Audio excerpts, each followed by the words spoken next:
আমি মুনি আক্তার, কাজ করছি সিরাক বাংলাদেশের ইমপ্রুভিং এসআরএইচআর ইন ঢাকা প্রজেক্টে পিয়ার গ্রুপ মেন্টর হিসেবে। জেন্ডার সমতা ও পুষ্টি বিষয়ক সচেতনতা কৈশোর থেকেই শুরু করা যেতে পারে। সেক্ষেত্রে আমরা বেশ কিছু পদক্ষেপ গ্রহণ করতে পারি, যেমন বিদ্যালয়ে পুষ্টি ও জেন্ডার বিষয়ে শিক্ষা অন্তর্ভুক্ত করা, যেখানে ছাত্রছাত্রীদের খাদ্য এবং পুষ্টির জন্য সমান অধিকার এবং প্রয়োজনীয়তা শেখানো হবে। প্রত্যেকটি ছাত্রছাত্রীদের জন্য স্বাস্থ্য বিষয়ক বিভিন্ন কর্মশালা বা সেমিনার আয়োজন করা যেতে পারে। সেখানে পুষ্টির পাশাপাশি জেন্ডার সমতা বিষয়ক আলোচনা করা হবে। গার্লস অ্যান্ড বয়েজ ক্লাব তৈরি করা যেতে পারে, যেখানে তাদের পুষ্টি এবং স্বাস্থ্য বিষয়ক আলোচনায় অংশগ্রহণ নিশ্চিত করতে হবে।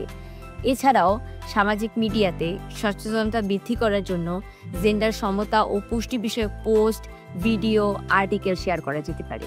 ধন্যবাদ।